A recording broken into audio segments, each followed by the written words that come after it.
हर घर की एक कहानी होती है जहाँ रिश्ते तो होते हैं पर बराबरी नहीं, जहाँ बहू के हिस्से में जिम्मेदारियाँ तो आती हैं मगर अधिकार नहीं। यह कहानी है एक ऐसी बहू की जिसने चुप रहकर बहुत कुछ सहा, लेकिन उस रात उसकी चुप्पी तोड़ दी। शाम ढलने को थी और अंधेरा धीरे धीरे घर को घेरने लगा था। रसोई में बहू नैना पूरे जोर शोर से काम में जुटी थी।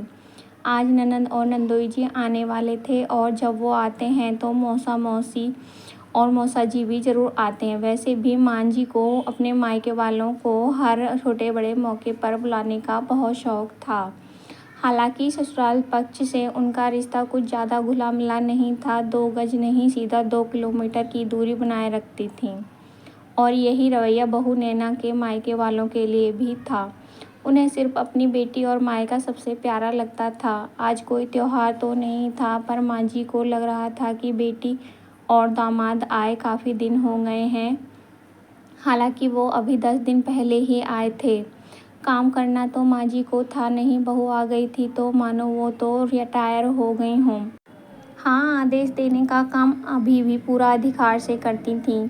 कड़ाके की ठंड पड़ रही थी और मेन्यू तय था। मूंग का हलवा, पकौड़ी, 3 तरह की सब्जी और पूरियाँ।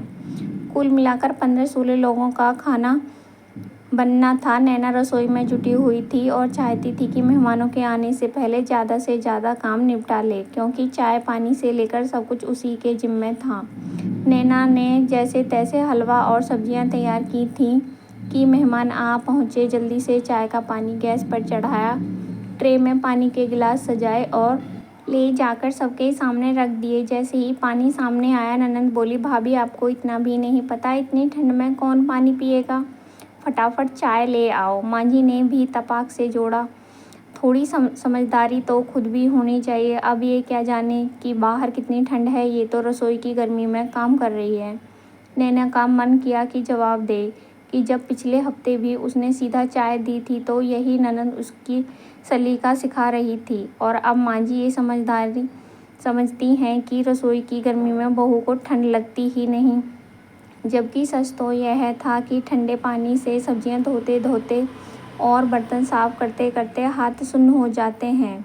खैर, नैना ने कुछ नहीं कहा, चुपचाप जाकर चाय बनाई और सबको थमा दी। फिर कढ़ाई चढ़ाई और पूरियां पकौड़ियाँ तलने लगी। पहले पुरुष और बच्चे खा चुके थे। माँ जी, मौसी और ननंद बड़े प्यार से परोस रही थीं, लेकिन सिर्फ अपने लोगों को। खाने की थालियों में आधा खाना झूठा छोड़ दिया गया था। नैना अब तक खा भी नहीं पाई थी कि तब तक ननंद और नंदोई का खाना पैक करने की बारी आ गई। माँ जी ने कहा, अरे बहू, थोड़ा खाना बिटिया के लिए बांध दे, वहाँ जाकर खाना बनाएगी तो मुश्किल होगी। नैना ने जैसे तैसे थोड़ा थोड़ा करके अपने लिए निकाला और बाकी पैक कर दिया। पर माँ जी ने जब देखा कि नैना ने खुद के लिए खाना निकाला है तो तमतमा उठीं। अलग से खाना क्यों रखा है, तेरे बाप के घर से लाई थी क्या? नैना ने शांति से कहा, माँ जी, मैंने अब तक कुछ खाया नहीं है, इसलिए अपने लिए निकाल लिया। माँ जी फिर बोली, बहू वो होती है जो ससुराल की इज्जत के लिए अपना पेट काट ले। एक दिन दूध पीकर नहीं सो सकती क्या? और नैना की थाली भी उठा ली गई। माँ जी ने वो भी पैक कर दिया और ननद को देते हुए कहा, लो बेटा, ले जाओ, तुम्हारे लिए रखवाया है। नैना स्तंभ रह गई। एक औरत इतनी कठोर कैसे हो सकती है? बेटी की भूख का इतना ख्याल और बहू के लिए एक निवाला भी नहीं। मगर नैना चुप बैठने वालों में नहीं थी। बस अब तय था, धैर्य जवाब दे चुका था।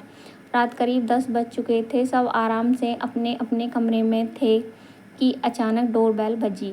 सब चौंक गए। इस समय कौन? बाबूजी ने दरवाज़ा खोला तो बाहर एक डिलीवरी बॉय खड़ा था। शराब के नाम से फूड ऑर्डर आया था। बाबूजी बोले, तुम्हें गलतफहमी हुई है बेटा, हमने तो कुछ नहीं मंगवाया। तभी नैना सामने आई और बोली, नहीं बाबूजी, मैंने मंगवाया था। उसने पैसे दिए, पार्सल लिया और अंदर जाने लगी। तो बाबूजी ने हैरानी से पूछा, बेटा, आज तो घर में इतने पकवान बने हैं, फिर बाहर से खाना क्यों मंगवाया? नैना ने माँ जी की तरफ देखते हुए कहा, पकवान तो बने थे बाबूजी, पर घर की बहू के लिए नहीं। सारा खाना या तो थालियों में झूठा छोड़ा गया या पैक करके बेटी दामाद को दे दिया गया।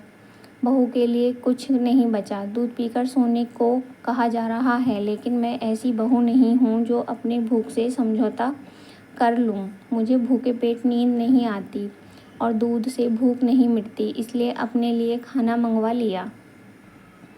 नैना अपना खाना लेकर अपने कमरे में चली गई और पीछे बाबूजी मांझी को डांटने रह गए। आज के बाद अगर फिर कभी बहू के साथ ऐसा किया तो मुझसे बुरा कोई नहीं होगा। उस रात नैना ने सिर्फ खाना नहीं मंगवाया था, उसने एक परंपरा को चुनौती दी थी। वो परंपरा जो बहू को हमेशा दूसरों के बाद रखने की आदत में बदल गई थी।